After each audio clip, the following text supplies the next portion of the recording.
नमस्कार दोस्तों, welcome two minds of UPSC. आज हमारे यूपीएससी एग्ज़ाम को 50 डेज़ बाकी है।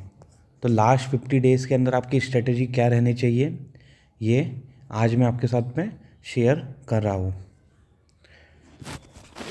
ठीक है, स्टार्ट करते हैं। सबसे पहले 50 डेज़ के अगर स्टार्टिंग की बात करें तो स्टार्टिंग में मैंने 50 डेज़ को 3 पार्ट में डिवाइड किया है, phase 1, phase 2 and phase 3। Phase 1 को मैंने रखा है फर्स्ट 1 से 30 दिन का। देन उसके बाद में फेज़ 2 जो है 31 से 40 डे, और फिर उसके बाद में लास्ट का जो 41 से 50 डे जो है, इस तरीके से मैंने डिवाइड किया है।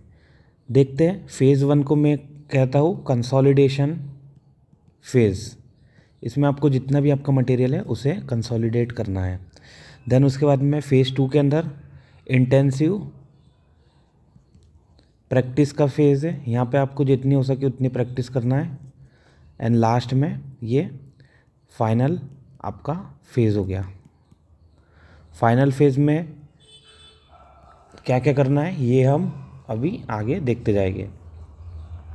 स्टार्ट करते फेज़ 1 से। ठीक है, ये आपको खुद अपने हिसाब से आपको नोट्स इस तरीके से फेज़ के अंदर डिस्ट्रीब्यूट करना है, या तो फिर आप मेरे फेज़ के अकॉर्डिंग भी चल सकते हैं। मैंने जिस तरीके से स्ट्रेटेजाइज किया है आप उसको फॉलो कर सकते हैं। मेन जो मेरा फोकस है यहाँ पे फेज़ 1 में, मेरा फोकस है सब्जेक्ट वाइज रिवीजन, इसके साथ में mock test practice and PYQ practice. ठीक है, अगर आप मेरा 75 डेज पे चैलेंज देख रहे हो तो उसके अंदर भी आपको समझ में आ गया होगा कि मैं डेली पीवाईक्यू की बात करता हूँ। स्टार्ट करें तो अब जो रिवीजन वाला जो स्ट्रेटजी है हमारी, तो मैंने रिवीजन के लिए हर एक सब्जेक्ट को लगभग 3 डेज़ के अराउंड दी है। तो देखते हैं, 1 सब्जेक्ट एवरी 3 डेज़। स्टार्ट करें डे 1 to 3 से। तो यहाँ पे आपको कवर करनी है पॉलिटी। पॉलिटी कहाँ से कवर करनी है? मेनली लक्ष्मीकांत। अगर आपके खुद के नोट्स से सेल्फ नोट्स हैं तो आप नोट से भी कर सकते हैं, या तो फिर लक्ष्मीकांत तो आपको देखनी ही है। देन इसके साथ में पीवाईक्यू आपको देखना है। PYQ are very very important, बार बार मैं बताते जाता हूँ। देन डे 4 to 6 के अंदर आपको करना है मॉडर्न हिस्ट्री। मॉडर्न हिस्ट्री के अंदर आपको मेनली कवर करना है स्पेक्ट्रम एंड उसके साथ में पीवाईक्यू। अगर आपके खुद के नोट्स बने तो बहुत अच्छी बात है। मॉडर्न हिस्ट्री स्पेक्ट्रम से आपको कवर करना है। किसी के पास में RS शर्मा किसी के पास में NCERT रहती है, तमिलनाडु NCERT, जहाँ से भी आप करना चाहें। लेकिन स्पेक्ट्रम थोड़ा सा आपको सिक्वेंशियल मिल जाता है, थोड़े से डेप्थ में नॉलेज मिल जाती है as compare to NCERT।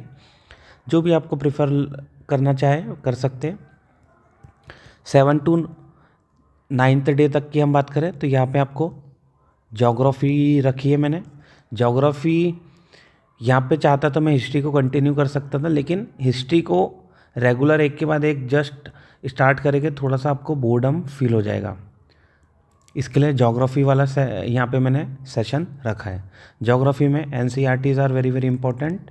9th 11 दोनों NCERT बहुत बहुत इम्पॉर्टेंट है। इसके अलावा मैपिंग सेक्शन आपका स्ट्रांग होना चाहिए। मैपिंग की क्लासेस भी मैं धीरे धीरे चैनल पे लेके आऊँगा। मैपिंग आपका स्ट्रांग होना चाहिए। देन उसके बाद में 9th के बाद में हम देखें तो 10 से 12 के बीच में अगर हम डे के ऊपर देखें हमें क्या कवर करना चाहिए। एनवायरनमेंट से कंटिन्यू करेंगे हम 10, 11, 12। एनवायरनमेंट क्यों? ज्योग्राफी पढ़े हुए एनवायरनमेंट आपको सेम टू सेम पैटर्न में देखने को मिल जाएगा। थोड़ा सा अंडरस्टैंडिंग हमारी इजीली यहाँ से बन जाती है। ज्योग्राफी बेस बना देता है, एनवायरनमेंट उसका थोड़ा सा एनहांसमेंट आपको देखने को मिल जाएगा। शंकर आईएएस करना है, करंट अफेयर इसके बेसिस पे करना है, और पीवाईक्यूज तो आपको देखने ही हैं। ठीक है, इसके बाद में 13 से 15 की बात करें, 13 से अगर 15वें दिन की बात करें तो you have to cover now economy. Economy section के आपको अंदर एनसीईआरटी कवर करनी है, बजट रिफ़र करना है। हालांकि आपने जहाँ से भी करा आप वहीं से रिवाइज कर सकते हैं। बजट, इको सर्वे, ठीक है, ये वेरी वेरी इंपॉर्टेंट है। यहाँ पे आपको पीवाईक्यू भी एडिशनल यहाँ पे देख लेना है साथ में। पीवाईक्यू से पता चल जाएगा इको सर्वे में आपको कितनी डेप्थ तक जाना चाहिए। देन 16 से 18 की बात करें तो you have to cover science and tech. Science and tech mainly आपको देखा जाएगा तो करंट अफेयर बेस्ड ही रहता है, और उसके अलावा बेसिक कॉन्सेप्ट जो रहते हैं वो आपको देखने हैं। अब बेसिक कॉन्सेप्ट आपको 6, 7, 8 के एनसीईआरटीज में मिल जाएगा, नहीं तो फिर आप कोई भी स्टैंडर्ड बुक उठा सकते हैं। नेक्स्ट देखते हैं 19 से 21, art and culture. Art and culture के अंदर आपको नितिन सिंघानिया वाली बुक को रिफ़र करना है। One of the most preferred book रहती है वो नितिन सिंघानिया। थोड़ा सा सिस्टमेटिकली अरेंज है सब चीज़, वो आप देखोगे तो आपको सब चीज़ अच्छे से मिल जाएगी। नेक्स्ट है 22 से 24 वाले डे के अंदर आपको करंट अफेयर कवर करना है, और एटलीस्ट लास्ट 1.5 ईयर्स के करंट अफेयर कवर करने हैं। अब ये पहले से आपने पढ़े हुए होंगे तभी आपका 3 दिन में हो पाएगा। ये मैं आपको लास्ट के 50 डेज़ की स्ट्रेटजी बता रहा हूँ, नहीं तो करंट अफेयर अपने आप में बहुत मेजर पोर्शन रहता है, 3 दिन में से कंप्लीट नहीं हो पाते। नेक्स्ट है 25 से 27 डेज देखे तो यहाँ पे आपको मेनली गवर्नमेंट स्कीम्स कवर करना है, प्लस रिपोर्ट्स रहती है। रिपोर्ट्स के अंदर इंडिया की report, international report, India international दोनों आपको यहाँ पे कवर करनी है। इसके बाद करें डे 28 से 30, यहाँ पे आपको जो भी आपका सेक्शन रिमेनिंग है और उसके साथ में जो भी आपका वीक एरिया है उसका आपको कंसोलिडेटेड रिवीजन करना है। एक तो वीक एरियाज और यहाँ पे जो ऊपर पेंडेंसी है उनको कवर करना है। एक बार स्क्रीनशॉट ले लीजिए, मैं थोड़ा सा शॉर्ट में मैंने यहाँ पे बता दिया। आगे बढ़ते हैं। इसके साथ में आपको ये 30 डेज़ के अंदर सिर्फ ये जो सब्जेक्ट है ये तो करने ही है, लेकिन इसके साथ में आपको मॉक पेपर पे भी फोकस करना है। अब मॉक पेपर किस तरीके से देंगे हम 30 डे वाले फेज़ 1 में, तो आपको डेली मॉक टेस्ट लेना है। एटलीस्ट 8 to 10 क्वेश्चन तो आप कर ही सकते हो। उसके अलावा मतलब आपको सीसेट पे भी फोकस करना है और जीएस वाले पेपर पे भी फोकस करना है। Both should be covered in those days. इसके बाद में करें तो आपको एवरी 3rd डे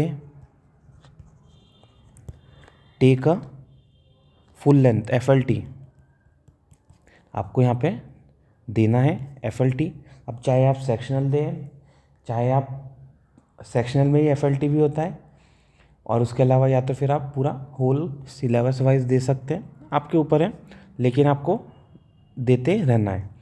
ये हो सकता है कि आपने जो टॉपिक पढ़ा, फॉर एग्जांपल 1 से 3rd डे के अंदर पॉलिटी कवर करा, 4th डे को पॉलिटी का FLT दे दिया, 4th से 6th तक के मॉडर्न हिस्ट्री कवर किया, देन उसके बाद में 7th को आपने मॉडर्न हिस्ट्री का FLT दे दिया। इस तरीके से आप आगे बढ़ सकते हो। और देखते हैं इसके साथ में आपको सीसेट का भी टेस्ट देते रहना है। सीसेट टेस्ट के अंदर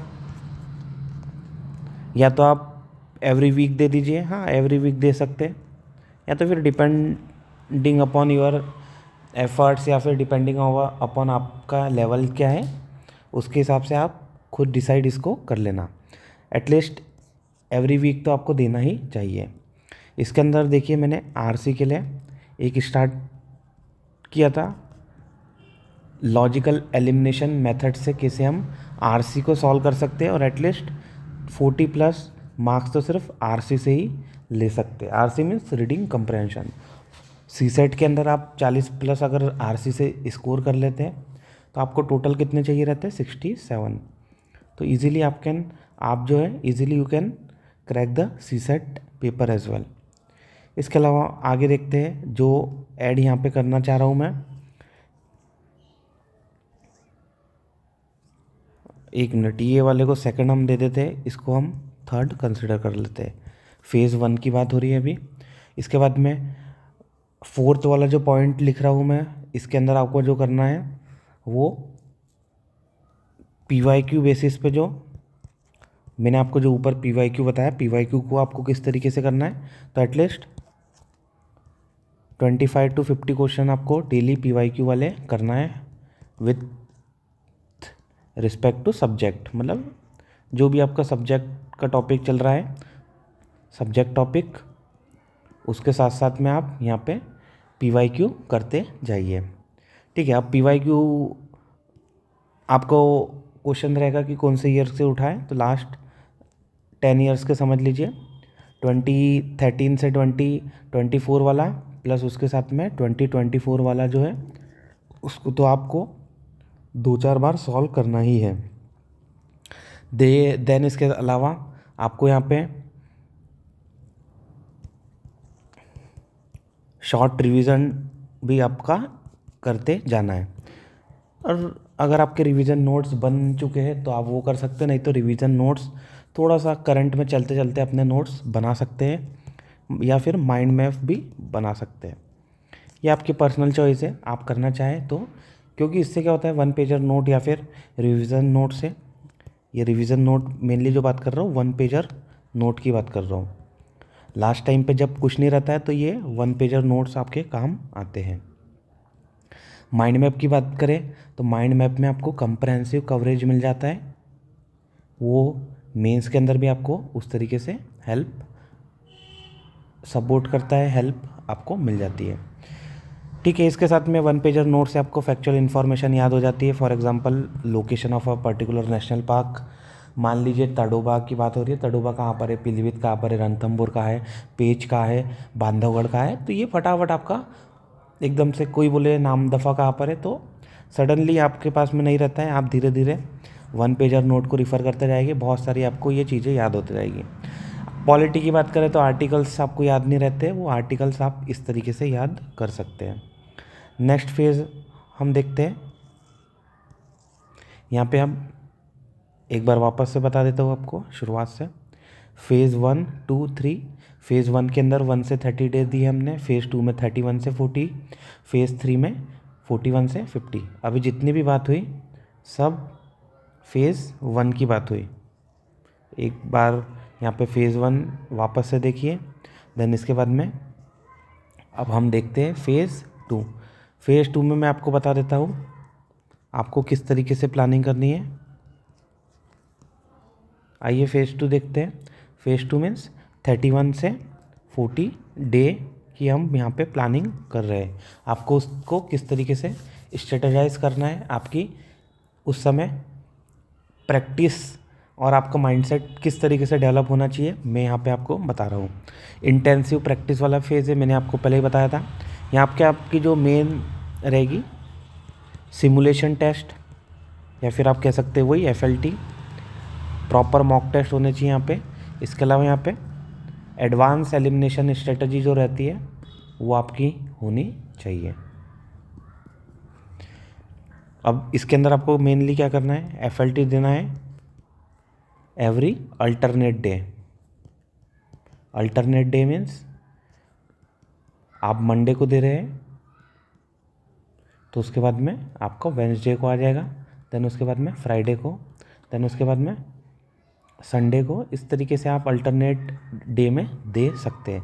ये आपके हिसाब से आप प्लान करना, मैं आपको बता रहा हूँ, लेकिन आपका एवरी अल्टरनेट डे में FLT होना ही चाहिए।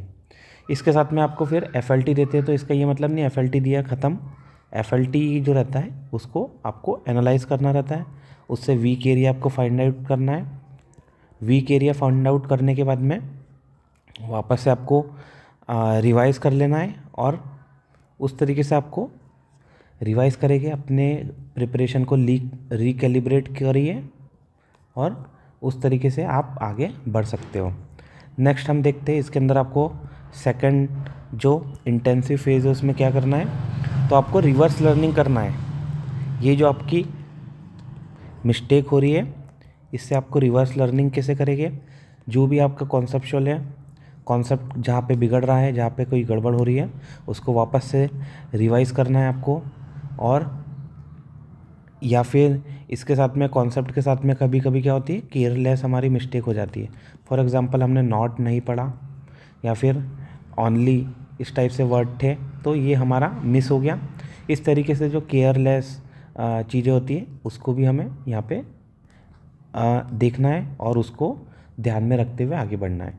इसके अलावा कहीं पे हम गैस वर्क भी करते हैं FLT में, वो गैस वर्क को भी आपको ध्यान में रखते हुए कि कौन सा गैस वर्क मेरा किस तरीके से 50-50 वाले ऑप्शंस में क्या मैं करेक्ट हो रहे हैं या फिर इनकरेक्ट हो रहे हैं, ये आपको सब ध्यान में रखना है। इसके अलावा जो आपको थर्ड यहाँ पे पॉइंट में इम्पॉर्टेंट फेज़ 2 के अंदर करना है आपको, फेज़ 2 में मेनली आपको जो मैपिंग और लोकेशन बेस आपकी लर्निंग यहाँ पे होनी चाहिए, लोकेशन बेस लर्निंग। अब फेज़ 2 के अंदर ये मैपिंग वाले पार्ट के अंदर आपका एनवायरनमेंट का मेजॉरिटी सेक्शन कवर हो जाएगा, ज्योग्राफी समझ में आ जाएगा, और फिर इसके साथ में आपकी हिस्ट्री के भी बहुत सारे टॉपिक इससे होते जाएंगे। फॉर एग्जांपल एनवायरनमेंट का तो बता चुका हूँ, ज्योग्राफी का बता चुका हूँ। हिस्ट्री की बात करें तो मैपिंग में हिस्ट्री किस तरीके से हेल्प करेगी। फॉर एग्जांपल कोई बोले कि 500 AD की बात करें, तो यहाँ पे इंडिया का मैप किस तरीके से होता होगा। तो आपको ध्यान रखना है कि भाई 500 AD के आसपास लगभग गुप्तास का डिक्लाइन हो चुका था, तो पोस्ट गुप्तास थे यहाँ पे। फॉर एग्जांपल एक बार आपको मैप से बता देता हूँ।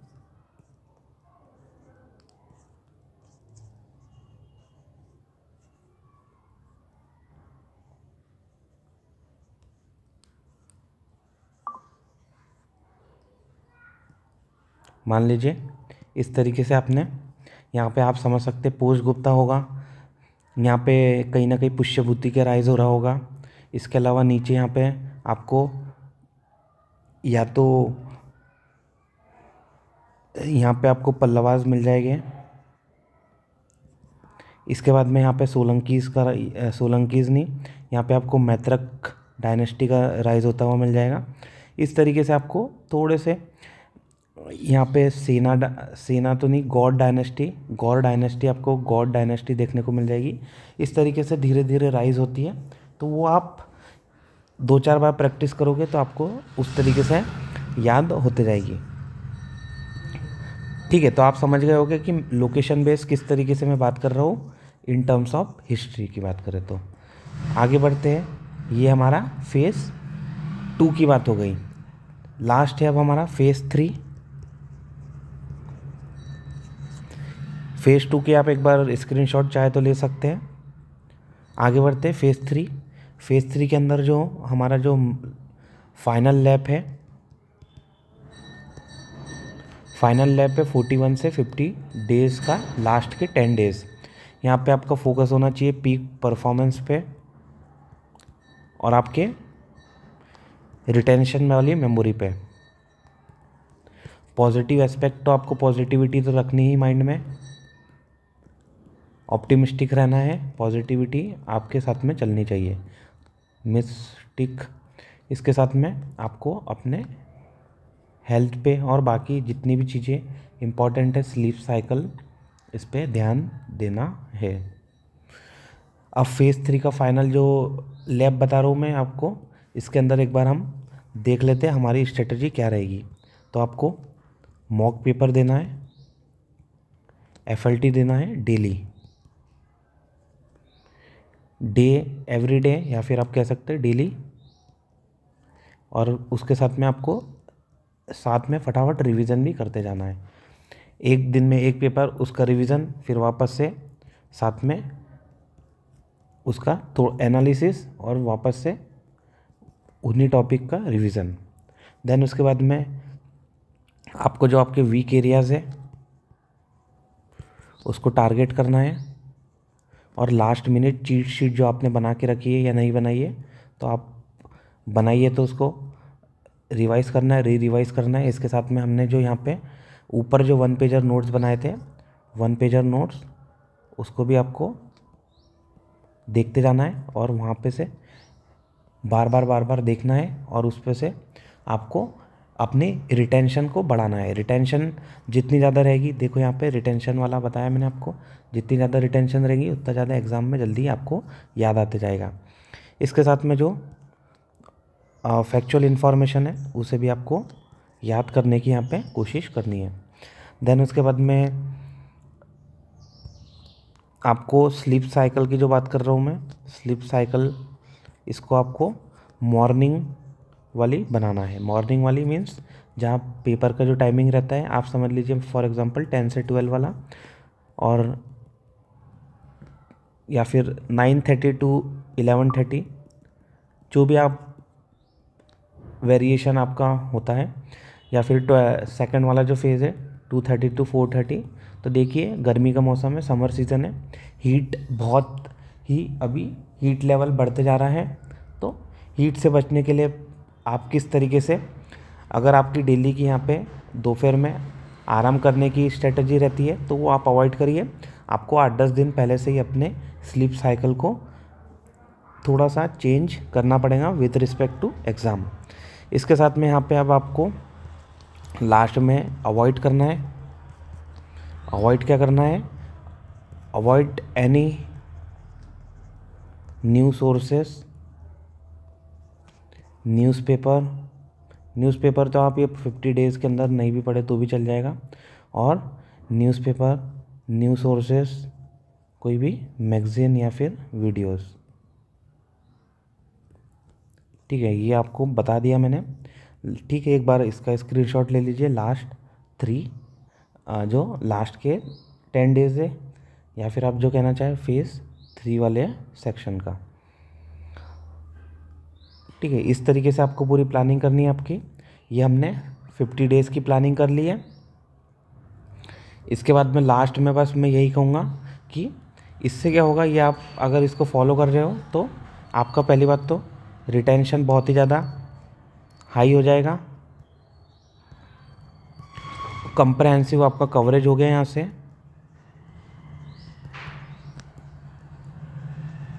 और इसके साथ में